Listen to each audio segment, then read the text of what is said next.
We're up and running, are we? Good morning, gentlemen. Just out of my shower here, sorry about this.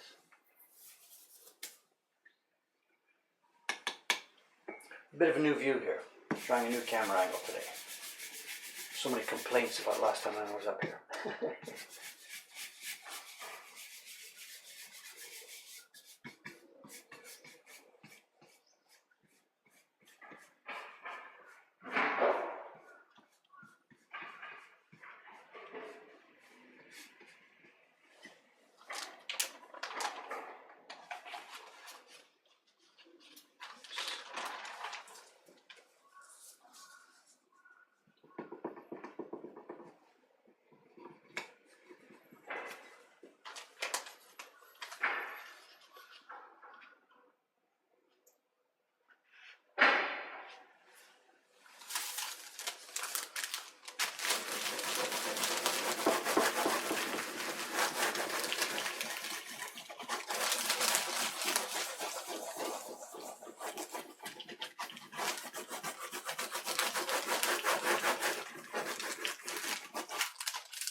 You can see what we're doing here this morning. It's more owls, never-ending owls. My life has changed. I've become an owl printer, period. Nothing else going on here right now, for me anyway. Actually, this is not my batch. This is Ayumi-san's batch. She was supposed to start yesterday. She did the first dozen or so doing the background colors, and then she pulled her pregnant card and said, Dave, can you do the background color for me, and she'll do the rest of it. So I was supposed to do it overnight. I didn't quite get it finished last night. So she's coming this morning, and she's expecting these to be ready for printing the key block on them. I did last night, I did the first color. So we've got a light blue tint. Again, we're getting different colors from the different cameras here. We're doing the first light tint.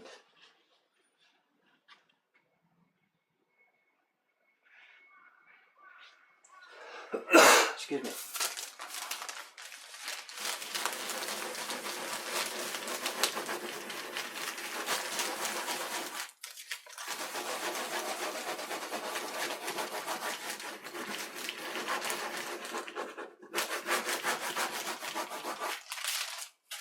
For a deep background color like this, we nearly always do it twice. We do it light twice rather than try and do it once, all in one go.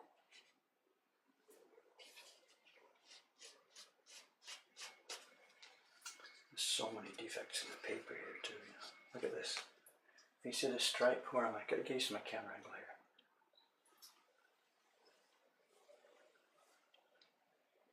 There's a line here, a white line, and it's a defect in the paper. There's a clump of mulberry fiber there. So this is going to be a defect print. We'll put it at the beginning of the pile. It doesn't show until you print the color.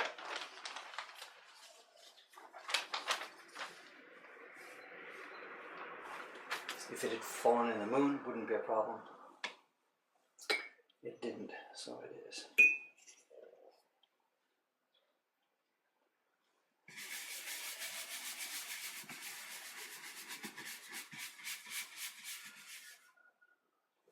Yeah, rename your business to Owl Shop, yeah, right. Actually, it's funny because we're in the middle of 3 owl cafes here.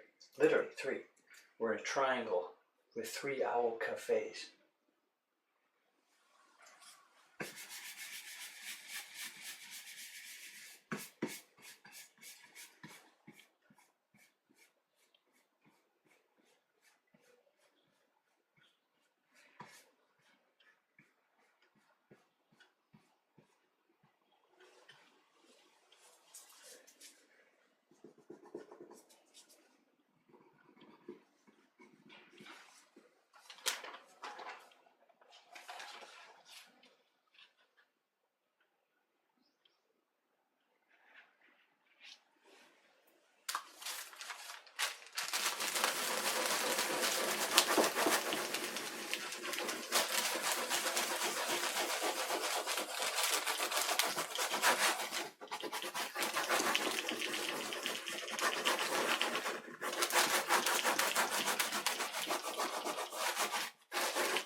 neat, clean. Still more paper defects, though.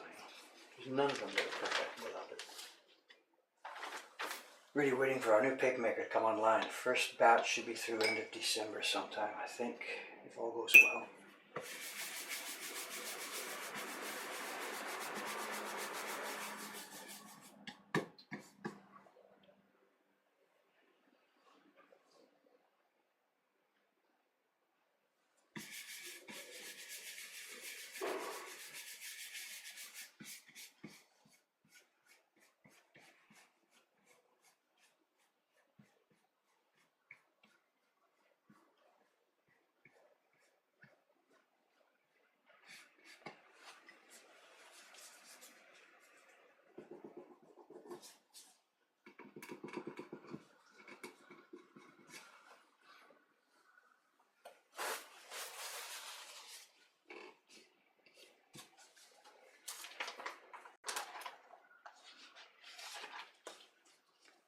The rep before it, and that's one bass tone.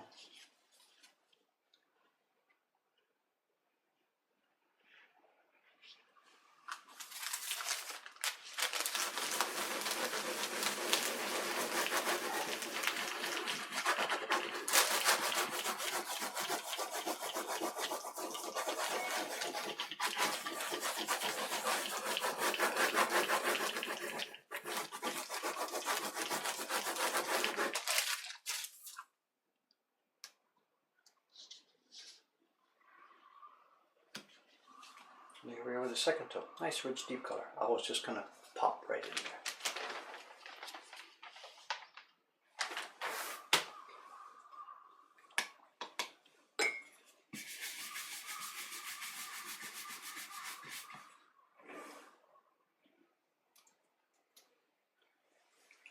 I got my mic on. Is there something wrong with it? My mic's on. My mic's plugged in. I think what maybe you're thinking is when I start rubbing this paper, lots of background noise goes on.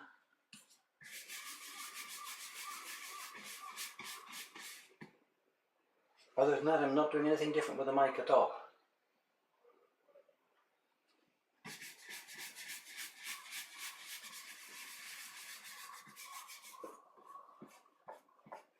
The room sound is different. This room up here is a bit more echoey. It's wider open than the room where I normally work when I'm carving.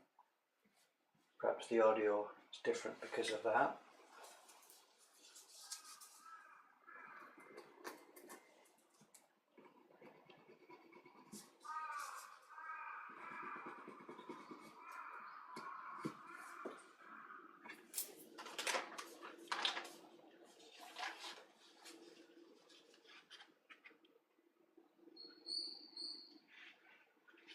Yeah, but as soon as I start playing with this paper now, there's going to be a big background noise. So let's see.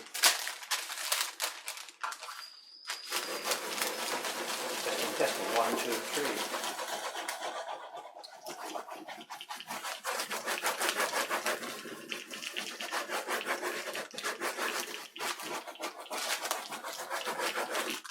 That's finished there. So I don't know, maybe the audio is something to do with that. I think it's right in front of the microphone, so maybe it's...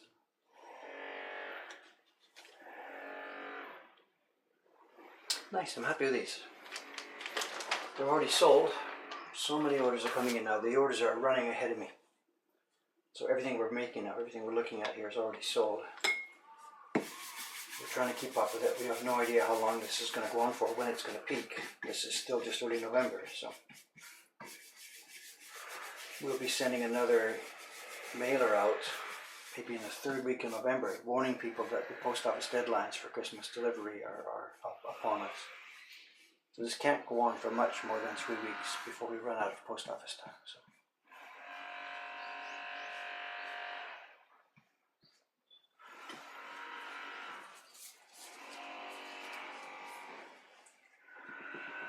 Yeah, you can hear in the background. There's crows now and then. I'm up on the 3rd floor, so we can see into the temple garden from here. Then there's a shop 2 doors down that's under construction, and they do a lot of the work, the dirty work, like ripping up gas pipes and stuff in the early morning, because this is a major shopping street, and once it gets about 9 o'clock or so, they can't do that kind of work. So somebody down there now working with some kind of a jackhammer.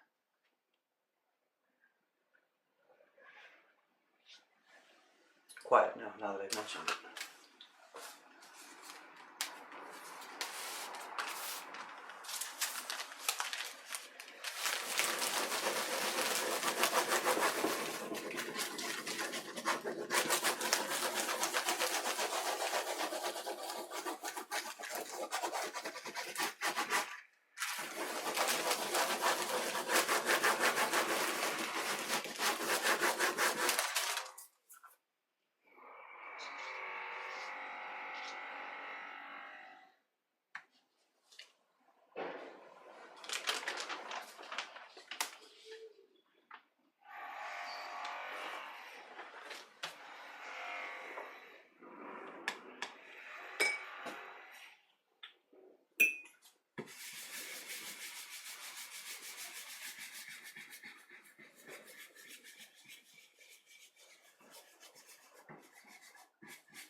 See a comment on the stream here about the, I think you're talking about the postal system, right? You take a flat little piece of paper, give it to the post office, give them a bit of money, and they take it to anywhere in the world. Well, actually, we're coming to the end of that. The USPS already is they're petitioning the government to try and allow them to quit delivery of small packages like ours. I guess it's a huge loss leader for them. And this exact thing you're mentioning, small packages for a few dollars, put them anywhere in the world over to your house. It doesn't have much longer to run. It's going to be ending. We'll still have things like FedEx, DHL, UPS, but the minimum charge for stuff like that is $30, $40 whatever to get something international. And there's no way we'll be able to send a $30 print when there's a $30 shipping charge on it. So our window of opportunity for dealing in small, inexpensive items like this is coming to a close.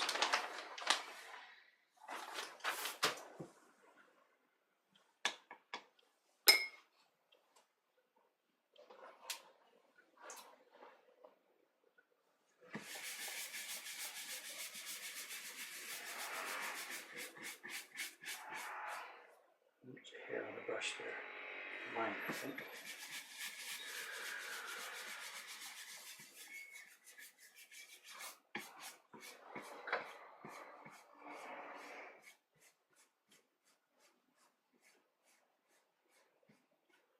There's a hair in the block. Can't quite see it. There it is.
Well, then, you're talking about this petition could be denied. It's been going on for years. So, the USPS has been trying to get out of that business for a long time. So far, the government or the people that work the budget offices or stuff, I don't know the background details, have not allowed this to go through. But the writing is on the wall. It's a loss-making business for them. And at some point, they're going to get out.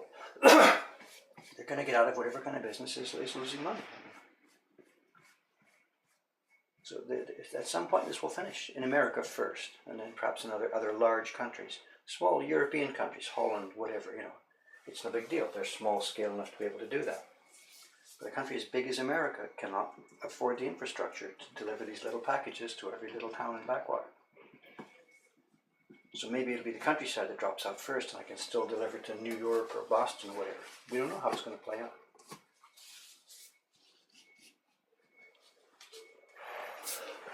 At the moment, our business is 90% something. This year I haven't counted, but at the end of last year, it was 90% something overseas as opposed to 10% something inside Japan. I'm talking about the prints that we ship, not the shop, obviously. And out of that 90%, 40% of that is America. So America as a country is our single biggest market, there's no question about it.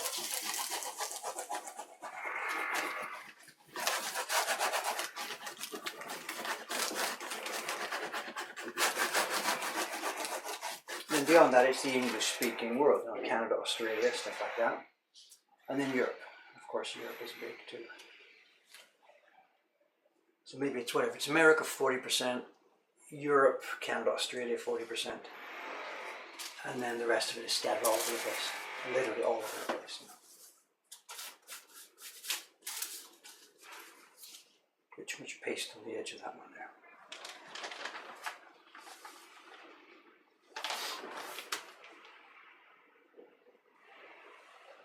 Back off a bit.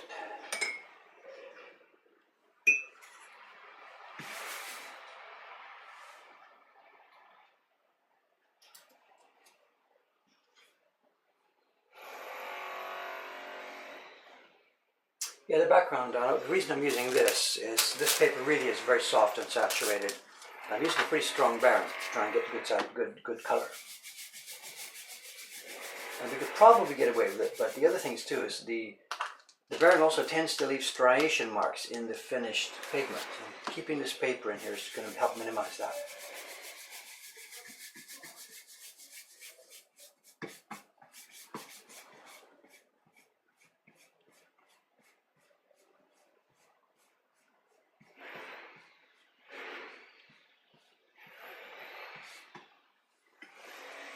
The construction out there is probably going to be finished just about the same time I am.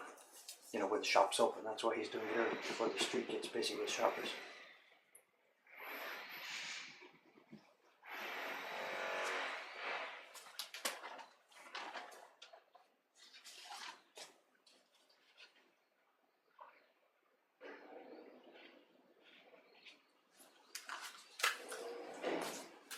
Where's the UK rank?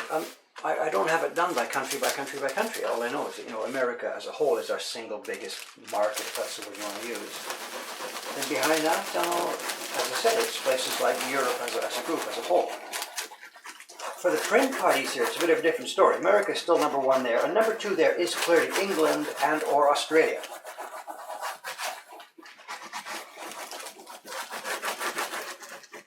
Day after day after day, there's Brits in here from all over the country, from Scotland, from England, you name it, Wales, wherever. UK is a big. Be careful of this corner.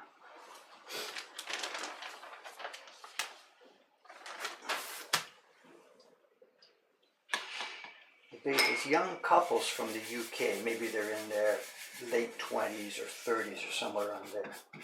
But there's no day goes by when we don't do print parties for a group like that.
Something else, I don't know if you noticed this, it's a bit, I don't know, what's the word?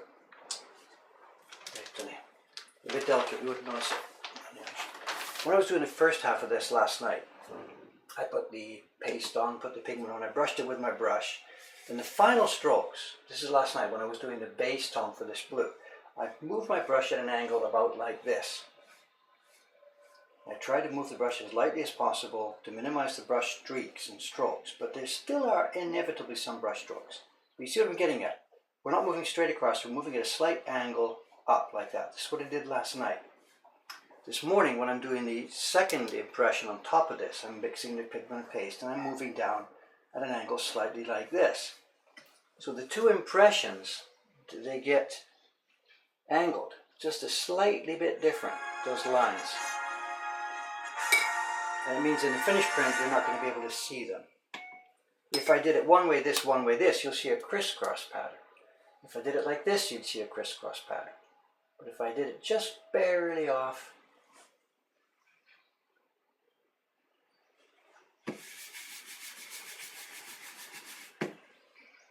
now because I stopped the block, it's a tiny bit drier, I need a dab of moisture or a dab of water. That music was on order for something, so.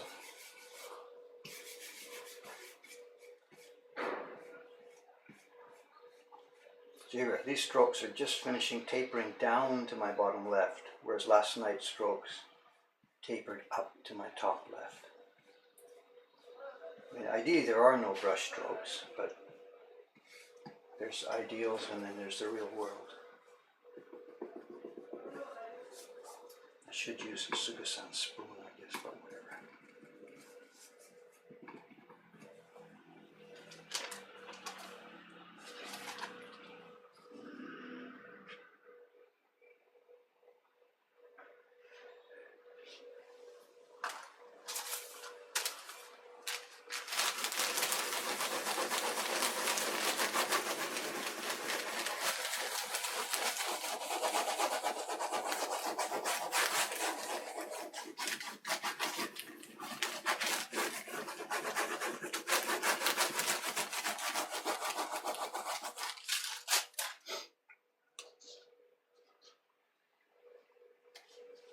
And if we've done it right, there are no visible striations or strokes. Looking pretty good, actually. Amy-san's going to be happy with this.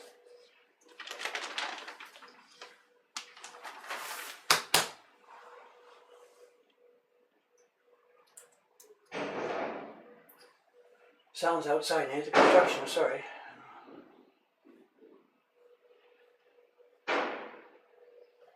Craft exhibition near Tokyo Station. The program says Woodblock Print Craft Association. No idea. Craft exhibition near Tokyo Station. There's a bunch of things, you know, the government, the culture ministry and the whatever, blah blah blah. They do all this stuff where they pour money into different associations to sponsor and preserve crafts. We have nothing to do with that kind of stuff. Nothing at all. I would never ever join one of those groups. We don't take government money for anything.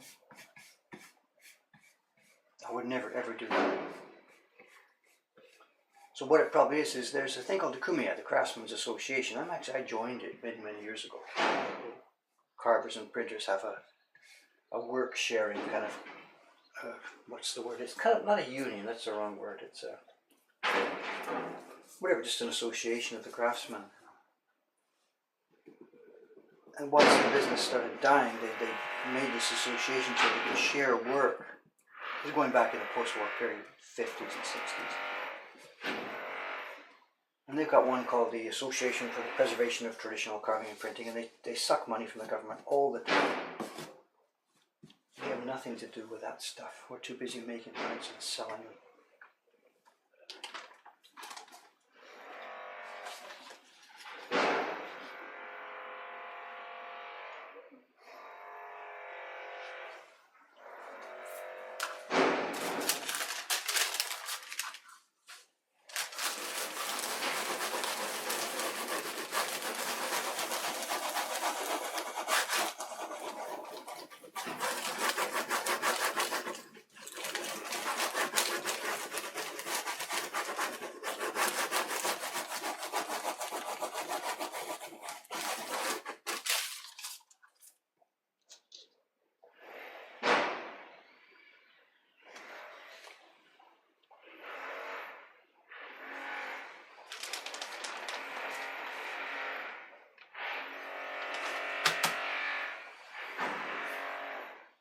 New camera angles.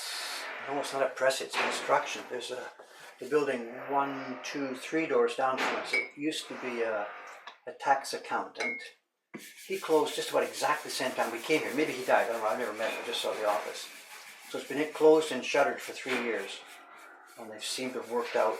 Actually, I can guess what happened. The guy retired. Little old guy, but didn't want to sell his building. So he probably died 2 months ago or something, and now his family has moved ahead, rented out the building, and it's construction. I think it looks like a restaurant, I'm not quite sure, it's hard to tell. And today they're still ripping stuff out and throwing it away. They're jackhammering a floor or something. And that's going to continue until just about 9 or 9:30.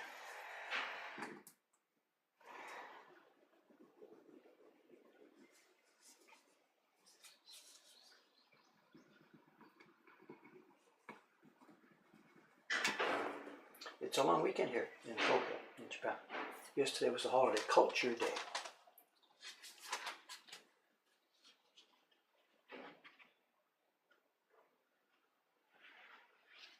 Culture Day. How long does it take to train a printer? Long answer. We've answered this sort of many times before. The easy, quick answer is a few hours. The long answer is many years. Both things are true.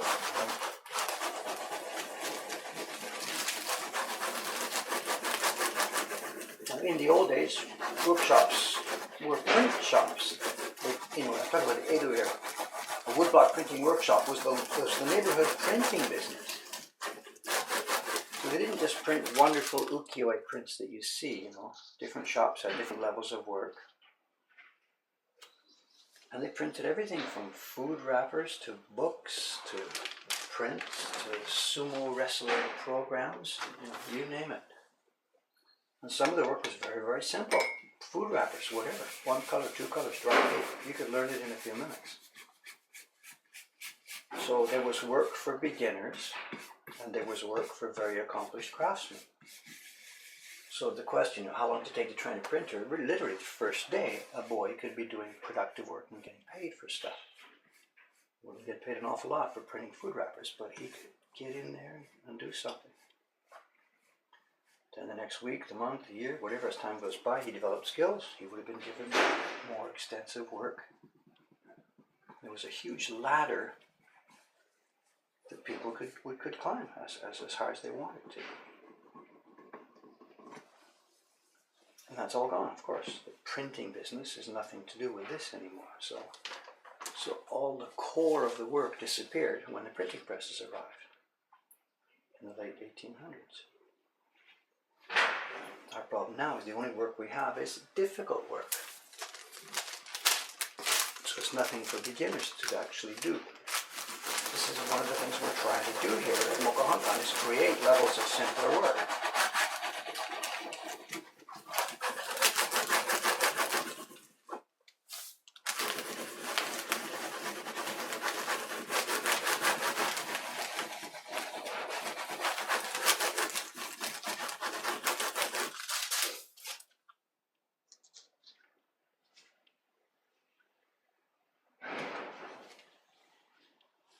Looking good. I'm very happy with this.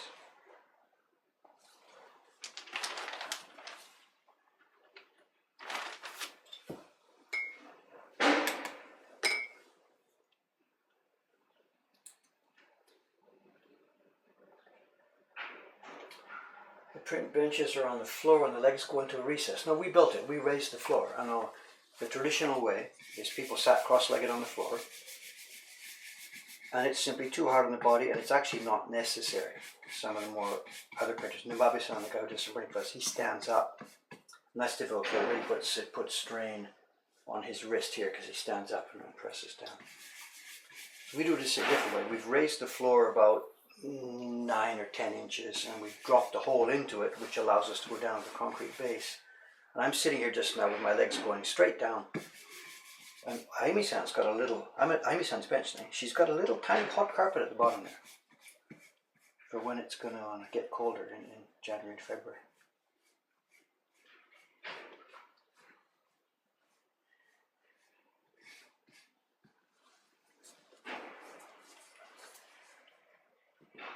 someone print their whole career. Yeah, printers were printers and carvers are carvers. So there's very, very little mix. In the old days, there was zero mix. The printer was just 100% a printer. That's what he was trained for. These days, in the 20th century, in the traditional field, they're still separate, printers and carvers. I'm very unusual to do both. But in the modern printmaking world, modern art, what they call so sakuhanga, not the traditional stuff. In the modern world, people do everything. Famous names, Munakata Shiko, stuff like this. So if you Googled up the word Sosakuhanga, S-O-S-A-K-U, creative printmaking, all through the 20th century, these are single people designing and carving and printing themselves. Very low technical level because they're not trained craftsmen, but they think the artistic level is high. It's not my world at all. We don't do that stuff here at all.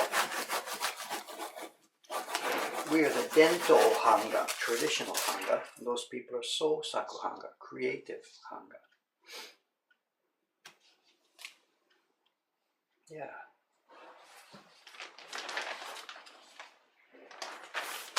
Another order.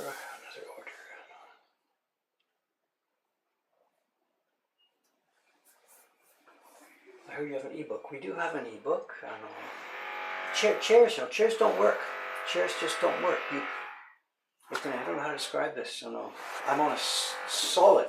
Basically sitting on the floor, a solid base. If I was actually doing a bit of a heavier job, I'd have this a bit closer, have this a bit under my guts. I'm on a solid base. Get the bearing in my hand and sit forward, and the pressure, it's from my guts over through my shoulders, down onto the block. When you sit at a chair at a table, you're pushing away at something. The chairs don't cut it for us. It just doesn't work. It's a machine. The seat and the bench and me and the baron and the block. It's a thing that's sort of, I don't know. You gotta see it. You gotta feel it. Chairs just don't do it.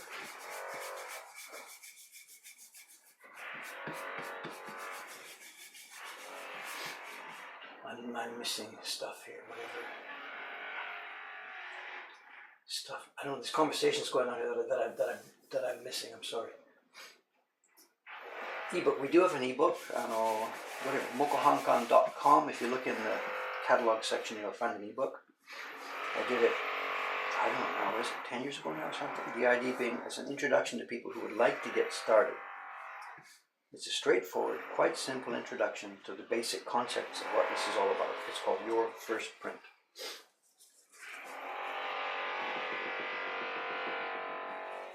And I did it just before the iPad was invented. So we were talking about desktop computers, that there was no other way to look at stuff. So in order to make it, what's the word? Multi-platform, because back then it was Mac versus Windows.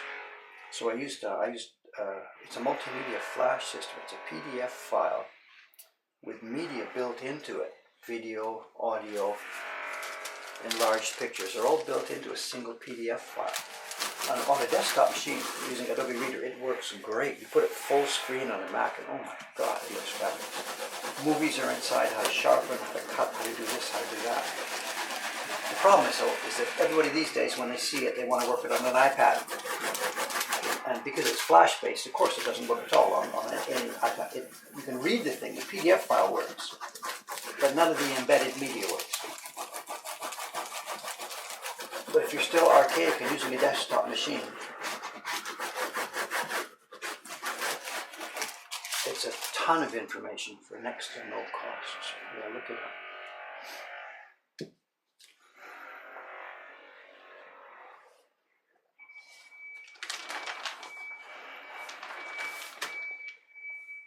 Oh, somebody's done. Thank you very much. I don't know, wood smuggling. I don't know what you're talking about. I'll have to look it up later or something, I guess. I don't know. I'm sorry. I've missed this. Just too much has gone by here. Rectangular ramen. I'm sorry. I can't keep track of all these threads here.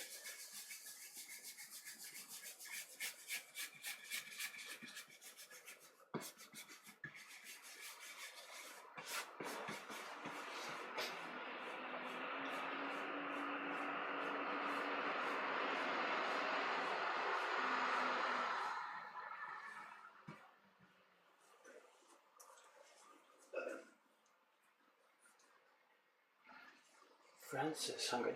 Williams. He's here. Okay, William Francis. Hey, today.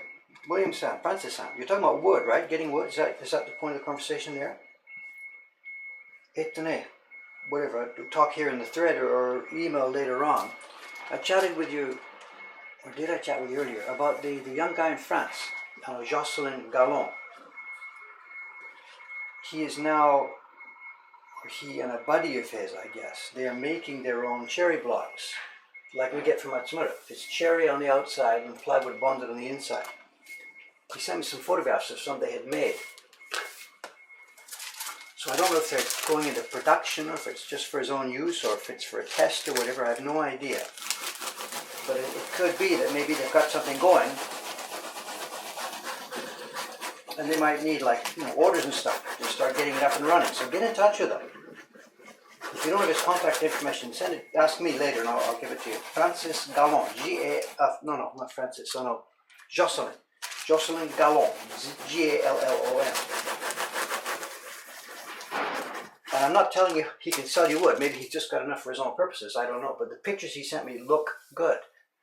And it's right there in Europe. It's EU, whatever, blah, blah, blah.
Book. So the bot.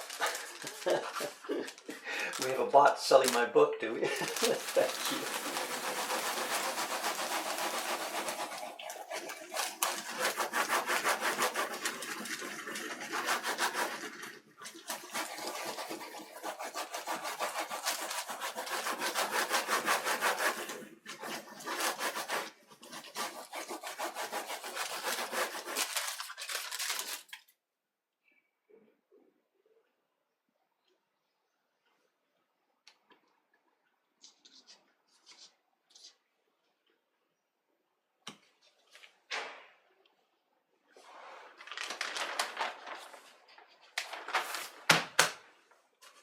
How many got left here?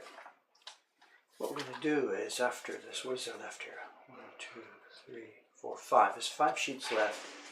I'll then switch over to the key block. It's only 8:30, too early to just quit here. So.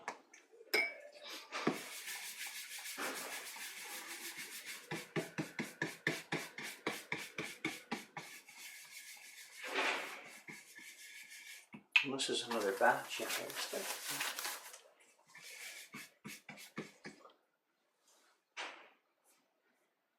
Are the ceilings notably lower? I don't think the ceiling is low at all. I don't know. The construction of the building, it's a concrete to concrete, and within the concrete they have a raised floor section and a lowered ceiling section.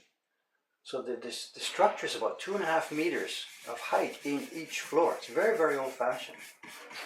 The modern buildings, the one across the street that matches a 4-story building across the street, it's the same height as us, and we're a 3-story building. And they built it, I think, with this extra space inside because they wanted to build Japanese rooms inside a concrete building. So the only way to do that was to make it bigger than necessary and build a Japanese tatami floor inside it and then drop a Japanese ceiling inside. So the building itself is really kind of a strange shape. There's a huge amount of wasted space above the ceilings and below the floor. And we've talked about it before, down on the second floor, that's rat territory.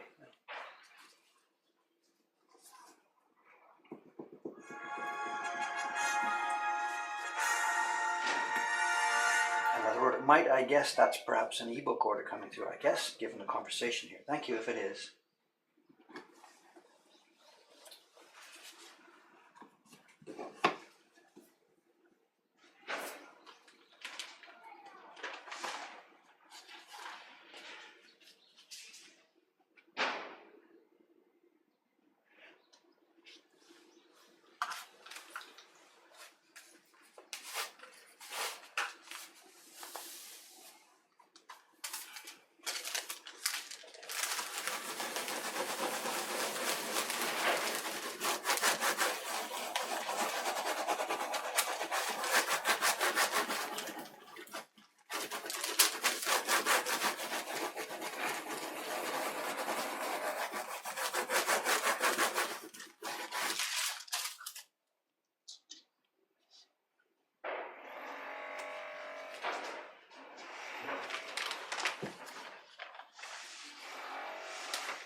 Very nice, very nice.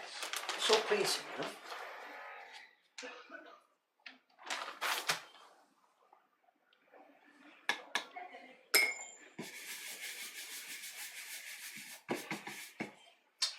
Too much paste.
the corners, there's no way we could use two corners. There's no way. The paper expands and contracts all the time. We've got to work from a place at the right hand side, and the paper expands that way. There's no way I could work with a second corner. Impossible. You know, it's a corner and a line. So I'm working with three. There's three spots here. It's got to be registered in three places. That part of the corner, that part of the corner, and this line here. And that gives me total, absolute XY control.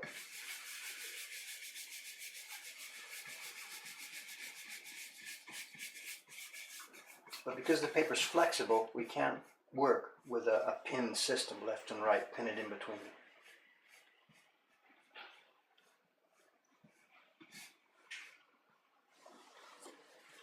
You can see me here, I'm cleaning this one. There's a mark there. Base mark here. Side mark. I should use Super Sound Spoon. One of our girls, the girls here have a system for cleaning it. A bit too lazy, but it's probably costing me more time.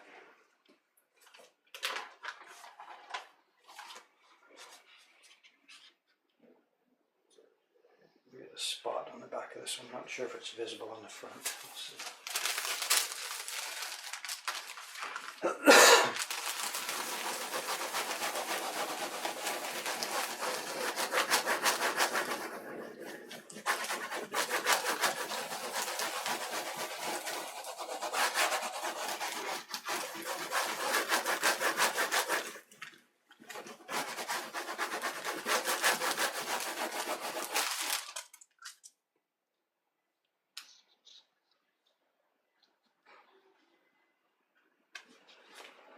I think it's okay.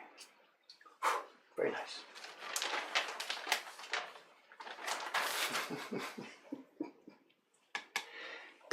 I've been doing this, what is it now? When's the first print I made? I was 29 or something. 1978, somewhere around there? I don't remember. 1980, I guess it would have been. 1980, made my first sample prints, first tests. And I'm not tired of it. Even this, you do this impression, it's a boring thing. I've just done this 30, 40, 50, 60, 70 times here this morning.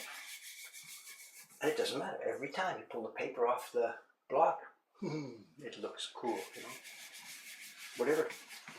You could look at it, there's a twerk in the DNA that makes me behave like a child or something. I don't know, If so, that's a lucky quirk, because you just get such a childish pleasure every time one of these sheets comes off the block, I think if that wasn't there, you'd just be a mindless robot doing the most boring job on the planet.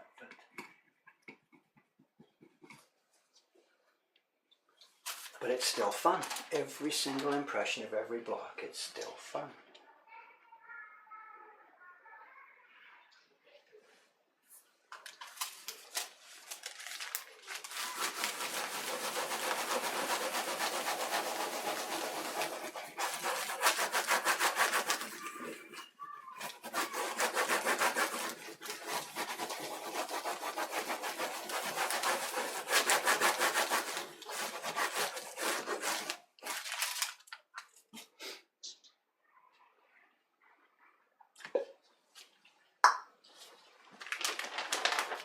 Okay, now, we're going to mix things up a bit. As I said, this is not my printing paper, this is Ayumi-san's paper. She moistened the paper the other day for a batch of these owls, and then when she sat down to print yesterday, found that because of her, delicate condition, she didn't want to continue. So I stepped in and said, I'll do it. This was yesterday's conversation. I said, okay, I'll do it tonight, so that when you come back in the morning, the background, the difficult background color will be done, and you can come in and do your key block and go from there. So what I've done up to now, this is Ayumi-san's work.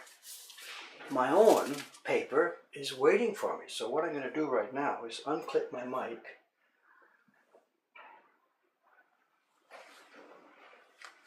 I've got to go and get my own paper from the other bench over there and bring it back here. So excuse me a minute. I'm going to go for a walk. Back in a second.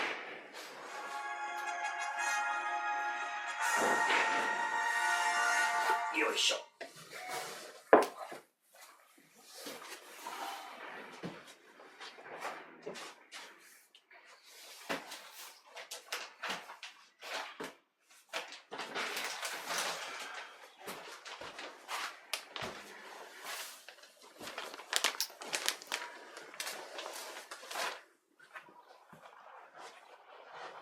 So this is my own batch of paper for the owls, 80 sheets in here.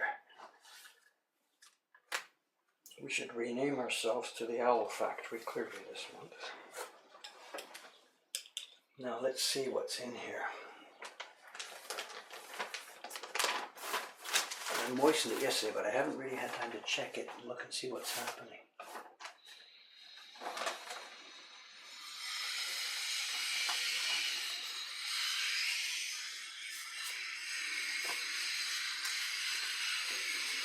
A bit on the dry side.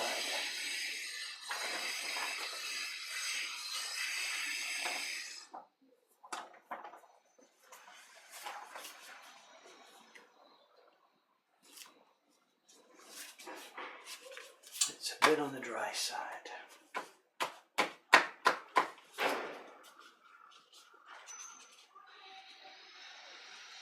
Let's give it a shot. So what this is, now we've got new fresh clean paper. You just saw me do the second of the double impressions that produce the back of this print. I'm now moving on to the next batch of papers where I'll do the first of the two impressions. So these are going to look a lot lighter than the ones you just saw me do.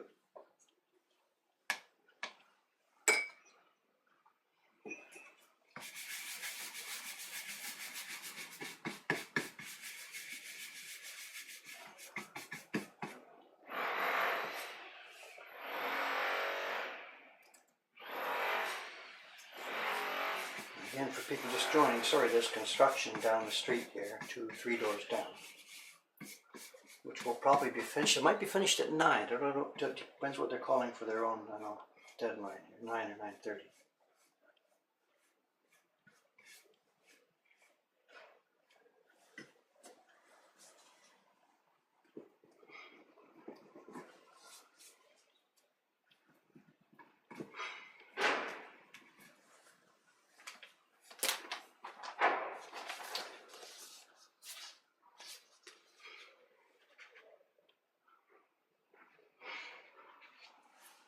Now this is going to need more pressure. Where's my sheet?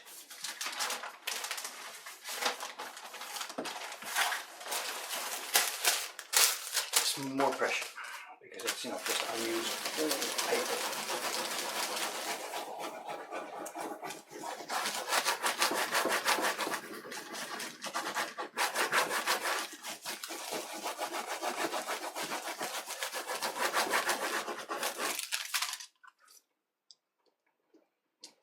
And the resulting image is nowhere near as deep as we just saw from that other one. So there'll be a second impression going on top of this later today. For now, just indigo. I have 80 more to go. 1 down, 79 to go. Anybody want a job?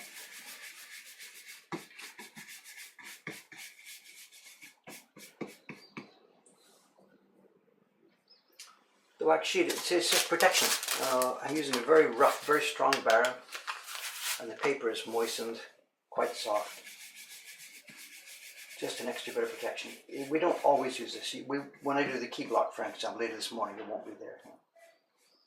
It's because I'm bearing down so hard on the back of this paper. We want to avoid scratching it, tearing it.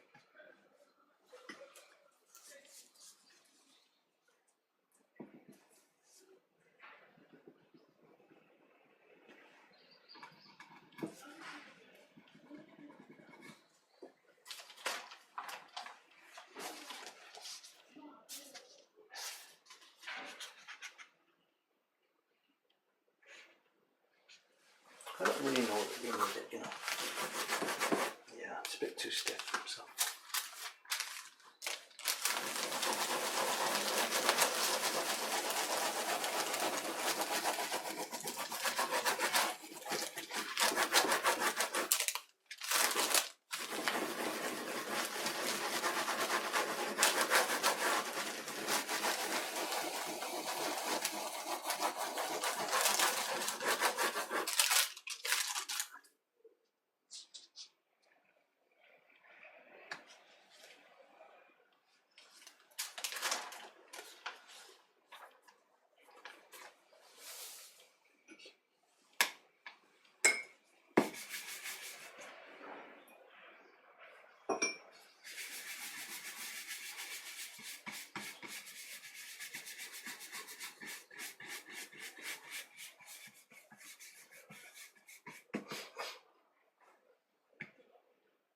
does the thing dry instant? It doesn't dry. Watch, next one I peel off, just wait a second.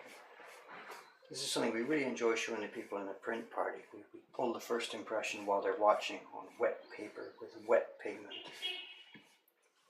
And they're always astonished by what happens once we pull it off the block. Anybody who's worked with Western printmaking with oil-based inks or silk screen or anything like that, they are absolutely astonished at what our system does. Just 1 second here till I print this and you can see.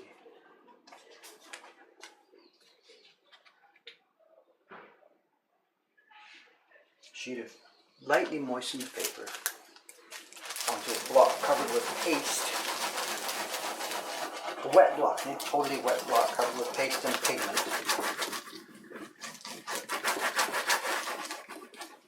Now you can see what's happening here on this pressure, the human printing press. The pigments are being driven right down into the paper. Now what can I use as a base here? Let me just put this here as a base for a moment. Here we are, just printed. I can do whatever I want with it. I'm banging it here. Nothing. That pigment is inside the paper.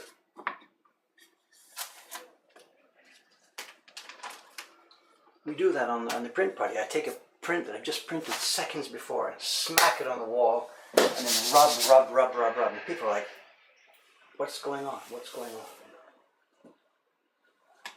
And this is the key, the whole point of the Japanese printing tradition. Transparent pigments buried into the paper and they all layer on top. Nothing is hidden.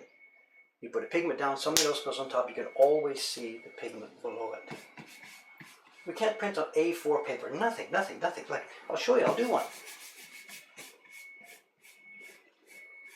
Well, it's going to work, but whatever. Here, copy paste.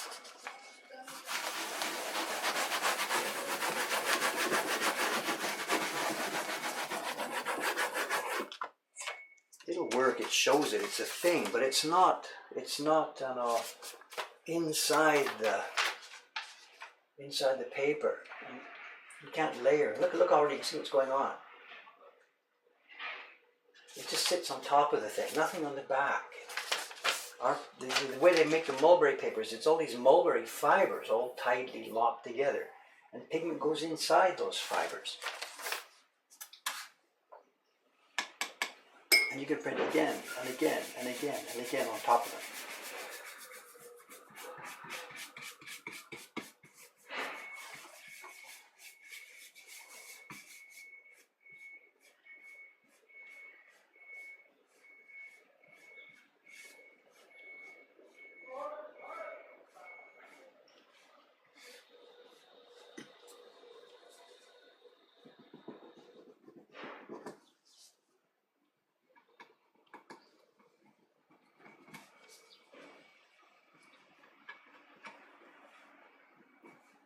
I should get Subasan spoon. I really should. I'm too lazy.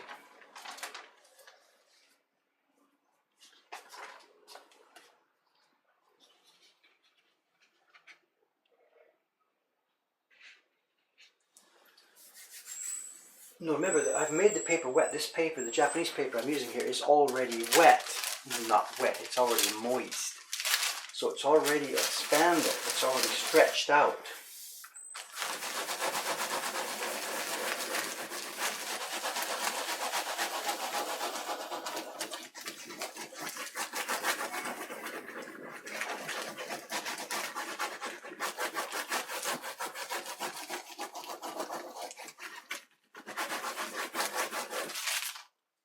So this thing isn't going to expand and buckle anymore because I've already moistened it before we started printing. Too much paste. I'm too busy. I should just shut up. She's going to shoot me for this one. Too much paste, eh? Can we see this? Where am I? The paste. I should have knocked off the paste in this area and it was too much on there. That might get covered by the owl's color, might not be, who knows, we'll see.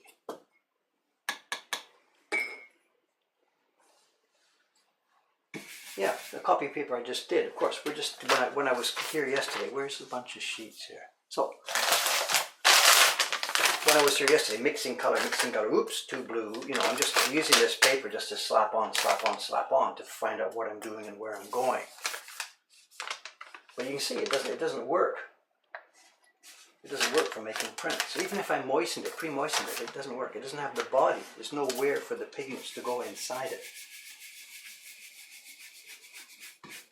Not to mention that it would decay in 6 years anyway, but whatever.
Here, I knocked it off properly so there's no paste around the edge.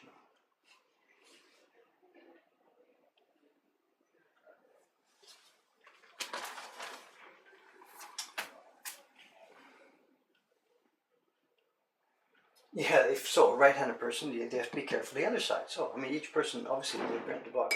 There's one, when we're going to do the key block, Amos and I were laughing about this yesterday. The key block for this thing is wonderful for left-handed printers. When I'm printing this later today, I'll be putting pigment on, I'll be rubbing myself, because I'm a lefty, it just comes on smoothly like this. I avoid this area, Then I do the printing with my burr, and it's just perfect for a lefty. A right-handed person is going to have to be a little bit struggling with this. Too bad. You can't ask the designer to design something that's suited for a certain handed printer. The printers just, have to handle whatever comes up. But as it happens, this print is just nicely designed for a lefty.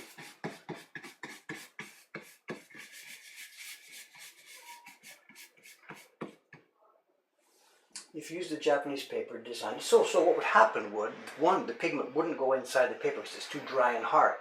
Another reason for the moistening is to make the paper receptive and soft and supple. If it was dry, one, the pigment wouldn't go in there. And two, the part where the pigment is would then pick up that moisture and it would buckle because it's trying to stretch and trying to expand. So within 1 or 2 impressions, we'd have chaos, absolute chaos. It's got to be pre-moistened and it's got to stay at the same moisture level right through the whole process, right to the end. That's why you see the girls and me, we're keeping it inside these wrap packages. We put it in the freezer at night. It doesn't matter how many weeks it takes to get to the end, we have to keep it at the same moisture level all the way along to the end. I think that's done.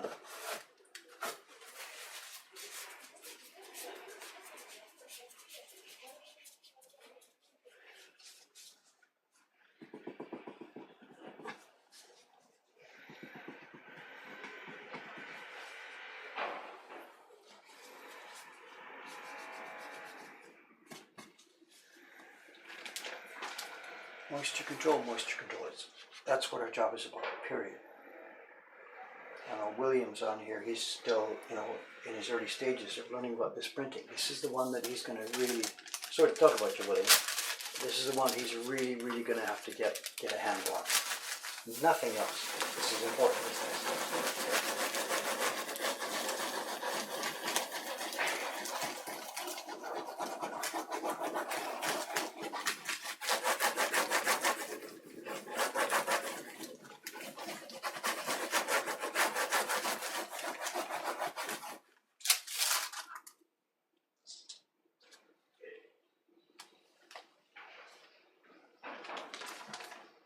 Very nice.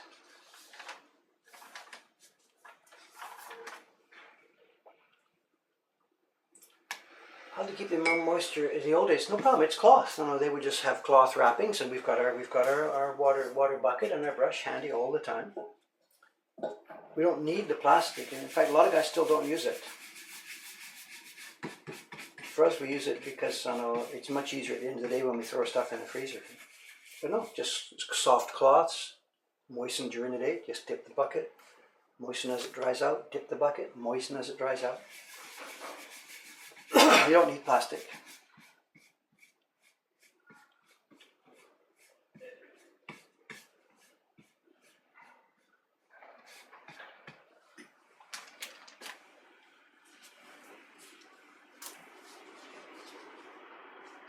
The seasonal thing, and of course, when we come into winter now, it's much, much drier. So this moisture, this brush by my side here is going to get used all the time, all day long. It depends too. The impression I'm pulling now is obviously a very wide one. This is going to add moisture to the paper. So whatever I've got moistened here, after this impression is done, there's more moisture in the paper. So we can maybe leave the paper out there for a second or two to dry a little bit. Not dry, but to lose a bit of moisture. If I was printing just some tiny dots, some eyeball or something, during the time that the paper's out, it's going to lose moisture. So we just have to fly all day long, adjusting it as we go. Depending on the weather, how long each sheet is out, how much it's picking up from the block. It's the printer's main function all day long. Making this impression and then controlling the moisture. As I said, it's picked up moisture now. This is more damp than it was a moment ago. I'm going to go replace this sheet. Excuse me, it's somewhere where I can't reach, so back in a minute.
What's this? Do you change the amount of water in the paste? Yes, the paste consistency changes absolutely. In fact, I got it a little tiny bit too tight here.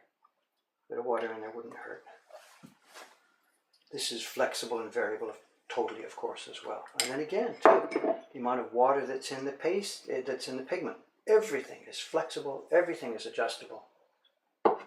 It's all, you're driving this thing. It's like driving a race car. You're just adjusting everything little by little by little by little as you go.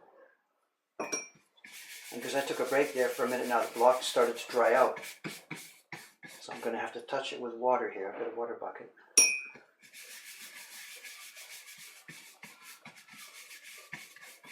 Let it soak up for a minute. Just that 1 minute, 2 minutes has changed things, you know. Do rogue hairs cause problems? Yes, yes, yes, all the time, all the time. Hairs fall out of the brush, hairs fall out of the printer, hairs fall out of the beard. And the last step, after I finish brushing, you can't see what I'm going to brush in a moment. Then I'm going to reach over for the paper. And as I pull the paper out, I take a last little step. Look, look, look. I've got a light here, obviously, shining on this block. And it's giving me the reflection so that you can't see it. But what I'm seeing, like this, I see it like this. That light shining on that thing. And that's my last check. Is there hair? Is there a drop of pigment? Is there anything wrong with this thing? Is there a streak? Is there something I missed? Ami-san is doing something. She'll be here in a few minutes. She's doing this block. In fact, you're a bit late to the thread here. She's doing her batch of owls. She made her paper moist 2 days ago. She was here yesterday to start printing. She did the first 6, 7, 8 copies of this background color and then thought, I don't really want to do this. My stomach, blah, blah, my baby, blah, blah, blah. So she came to me and said, I want to go home. And I'm like, we have orders for this waiting stacked to the roof. What can we do about this? You know, you can't complain to a young girl because she's pregnant and doesn't want to print, so whatever. So whatever, we made a deal. I would work last night on doing the color background for Ayumi-san's batch. And I did. I worked through last night till about midnight, then just finished off in the stream this morning. So her prints are here. Her batch of whatever it is, 70 or something. I don't even know what it is. Her batch are here now, printed with the double impression on the background color. Ready to go. And she will come here this morning now, baton touch from me, and she will start printing the key block, which is light, not easy, but it's light and doesn't require heavy physical labor. And I'm now picking up on the job that I should have done last night, which is I've got 80 sheets here, which is the first background color on my batch of 80, which should have been finished last night, ready for me to do the key block this morning. Doesn't matter, can't be helped, can't be helped. So yeah, so she's with us still, doing little jobs that I'm okay with, you know, whatever. And I don't know how long it's going to last. She's now visible. Her baby is now visible. So I don't know. This could be the last job she does for us. Maybe she'll do a couple more little jobs like this. I don't know. And then it's sayonara. Clean up this desk, and maybe I'll actually take this desk over, I think. So I'm going to be obviously clearly doing a bunch more printing now that she's not here.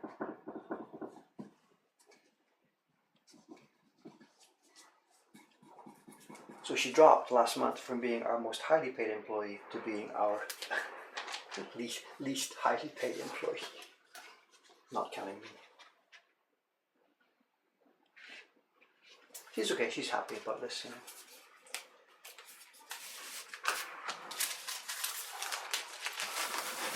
Jacques, you're here. I just realized who it was that asked the question.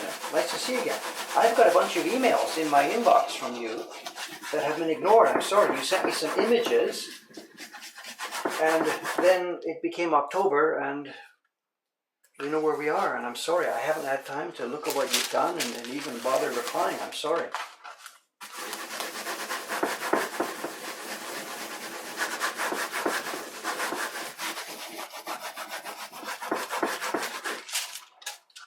Once something slips up the top of the invisible area of the inbox, it's really dangerous territory. And if I forget it or don't get to it, it tends to slip away. So Jacques, I'm sorry about that. What is questions? Look at this. Wood smuggling. I'll have to catch up later, you guys. I don't know. Jacques is not a celebrity. He's a long-time supporter and collector of my work. His website gets linked here and there. To do it again, no, I don't have the time to do it. If you search for Jacques Commandeur woodblock, you get to his website, and he's got tons and tons of information on a bunch of interesting prints that he's collected over the years. He's a woodblock kind of connoisseur. Is that the right word, Jacques? Either link your own website here or somebody else can do it. Long-time supporter of my work, interesting guy. What's the question? A long question. Issues with printing. Can't get a solid color in the paper. Ha ha ha. Get practicing. Sorry to be sarcastic. Excuse me. It's difficult. Smooth, solid colors is the single most difficult things we do. If I had some guy start here, he'd spend the first year in one corner of the room just trying to do smooth black. Once he could do that, he's going to be able to do anything else. It's difficult. You need two things that are non-negotiable. Wood, I don't care. Pigment, I don't care. You need two things. You need a good Japanese paper, a reasonable Japanese paper, properly sized, that will absorb water and absorb the pigment. And you need a good, reasonable barren. You don't have to spend $10,000, but if you spend $20, you're not going to be able to do it because it's just a string barren inside. You need a reasonable way of applying pressure to the paper, and you need a reasonably quality Japanese paper. Without those two things, you're never, ever, ever, ever, ever going to get smooth, solid color. The rest of it is just water balance. How much water in the paste, water in the pigment, water in the block. There's no easy answer, but there is one thing actually I've got to mention, and it frustrated me for many, many, many, many, many years. And in my little ebook there, which we talked about earlier, I spent a whole double page talking about this. It's I don't know what to call it. It's the start-stop problem. You get everything ready. You don't know what you're doing. You get everything ready. Paper's ready, block's ready, pigment's ready, everything's ready. You put some stuff on the block. You try and rub it. You put the paper on. Bingo, there it comes up. Now, the block actually was probably too dry because this was the first sheet of the day. But you don't know that. So you're looking at this print, think, what should I do? What should I do? Maybe I'll need more water, maybe I need less water. But while you're thinking, the block's drying again. So you go back to it a minute later, okay, let's do this again. And you're now back at print number 1. Now, nobody on this planet can print sheet number 1 and get a good result about it. But you try it again. This is now number 2. You sit there and think, what have I done wrong? And while you're thinking, the block's drying, and you go back and you're doing number 1 again. You see where this is going. You cannot print just one sheet of paper, but that's what you're doing if you stop and look and think and stop and try and figure it out, which is what you need to do because you're a beginner. So there's a huge paradox. It's kind of a catch-22. And in the book that I put, the little ebook, I suggested a way to get around this. Get 10 sheets of copy paper, junk paper. These are not going to become woodblock prints. Get 10 sheets of this. Get them ready. Moist and dry, it doesn't matter. Just get 10 pieces of something in front of you. Get your pigment, get your base, get your paper, get everything ready. Now, away you go. You're going to do this number 1. Put your pigment on, put your paste on, rub it with the brush, flip the paper down, rub it with the baren, pull it off, throw it away. Don't even look at it. Throw it away. Do number 2 right away. Bang, bang, pigment, paste, a little bit of this, a little bit of that. You get where this is going, because you need the block to be warmed up. You need the brush to be warmed up. You need your rhythm to be set. Then pull off sheet number 2, start number 3 right away. Throw sheet number 2 where you can see it. And while you're putting the pigment and paste on, take a look. Oh, soak, still a bit dry. You get what I'm getting here. Number 3, number 4, number 5. And by the time you get to sheet number 9 and 10, the block is ready and it's cool and things are okay. And now you start to get a feel for where this is going. And number 9 and number 10 of that stack are probably going to be sort of okay.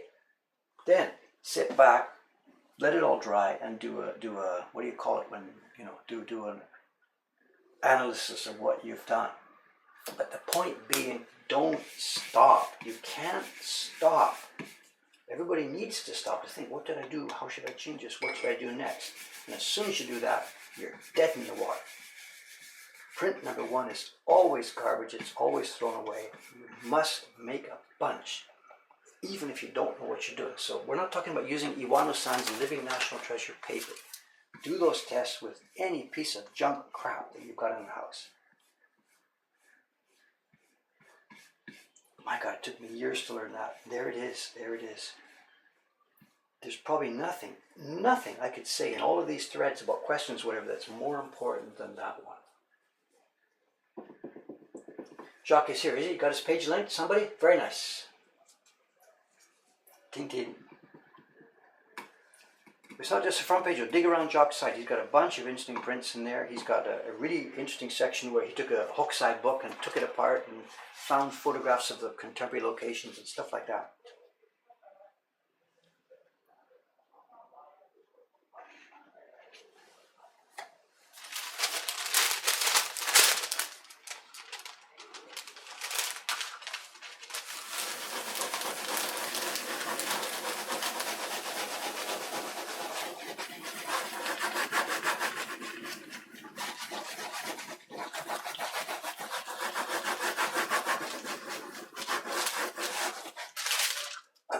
Excuse me. Cough at the microphone, why don't you? There, look at that. There was a dot of pigment there. I'm too busy talking to you guys. Oops, where am I?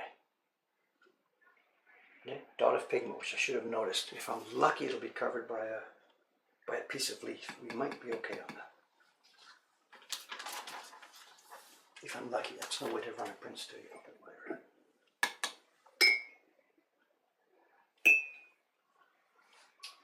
Is Dave making a color block for the owl, girl, and dog bear? No, I'm printing. Well, what?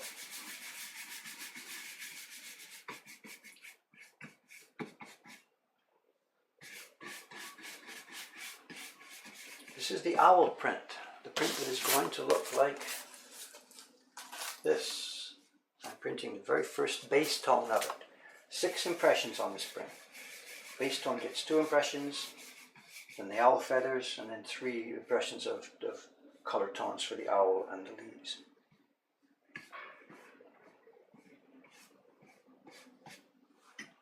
And it's all hands on deck. I'm doing this, Ayumi-san is doing this, Sue-san is going to work on some probably on Monday. It's all hands on deck because the orders are still just pouring in. we've got a winner on our hands this year.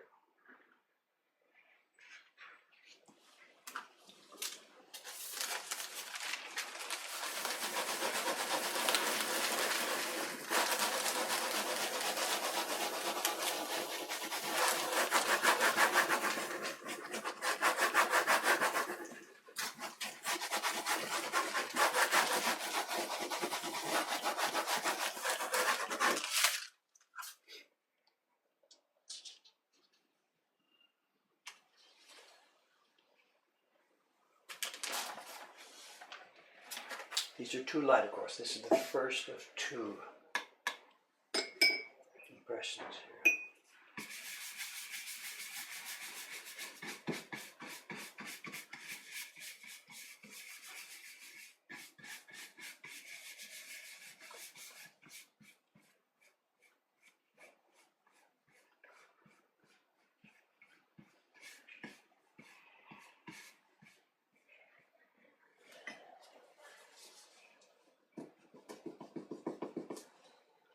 I didn't hear the actual question ding. You know, I've been observing the thread here, so answering questions as we go, but I didn't hear official questions. So I should maybe check. After yesterday's stream, I found there were a couple of questions in a box that I hadn't heard.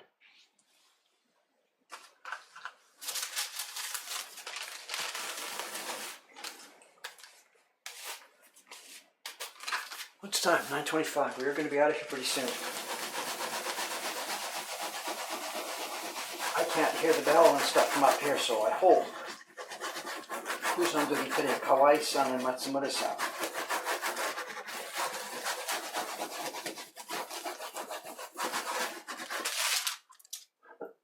Excuse me.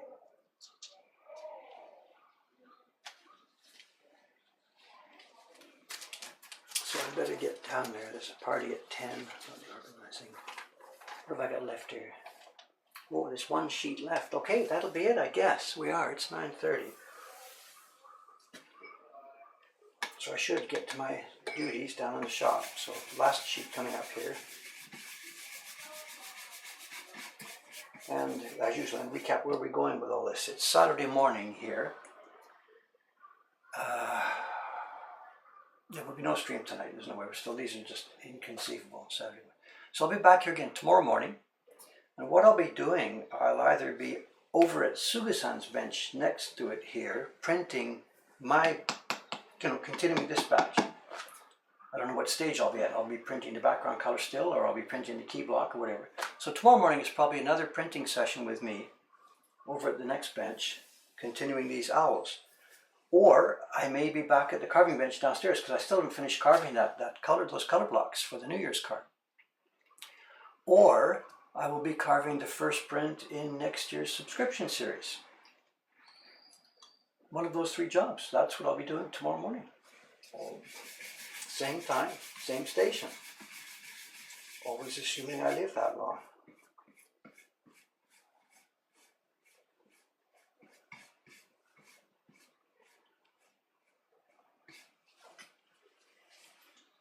Oh, Jacques, can I give you a secret message? I went back to the place last Tuesday that I've been going for the past 8 weeks.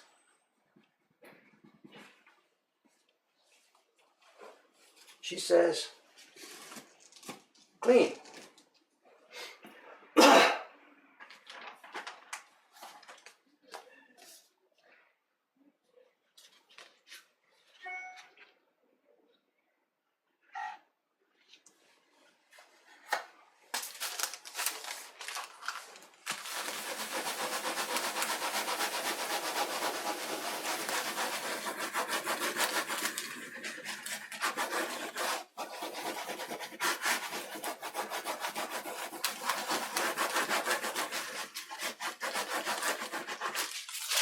Oh, look at this. Bit of paste lump on the back of that thing. Ha ha ha ha. That's what I get for being a jerk, fooling around with different things other than work. I think we're okay. Didn't come through on the phone. Okay. Other secret messages. We were talking about construction. We've learned last night it's going to be off in the future a bit farther than we thought. It won't be November. It looks like it won't be December. Again, they've asked me really not to talk too much about it, but it's good because we are so busy now. We don't have time to start building a new shop just right now. So that's going to be, it looks like January, but whatever. We'll see about it. So is that enough for secret stuff? Okay. We are having a ton of fun, people. I can report a couple of things. We just finished October. We blew past everything else we've ever done before. Online orders were more than ever. Supporters more than ever. YouTube views more than ever. The Kickstarter campaign. Jed thinks it wasn't so good. I'm very, very, very happy with the way it went. We've got 6 new prints up and running that are being carved by different people. It's taken my business to the next very, very important level, where it wasn't just running on Dave's shoulders with everything. So that Kickstarter campaign really, really, really was an important step for me. So October was incredible. We had the best time we have ever had of everything. We all worked like crazy. We're still working like crazy, but our business is looking really, really good. It's just so much from the supporters and so much to do. I don't even want to talk about it. November has started with a bang. It won't top October because now we're coming to the end of the visitor season here. Visitors in Japan come in 2 seasons, April, May, and in October, around that area. So it's going to start getting a bit quieter. Somebody's mentioning paper. The paper project is coming along very nicely indeed. And we're trying to figure out now actually where we are going to store the mulberry fiber, because it looks like we are going to become a mulberry fiber warehouse. And it's got to be stored where air can get at it. You can't wrap it up and put it on the shelf because it gets moldy. So maybe we're going to think about a new kind of decoration for our printer's room here. I don't know where it's all going. Anyway, I have got to get downstairs. Thank you very much. It's been a real crazy random stream today. I have no idea what most of you guys have been talking about, but I'll see you tomorrow, either at this bench or the next bench or at my carving bench downstairs. Thanks for watching, guys. Let me get out of here. Thank you. Camera off first.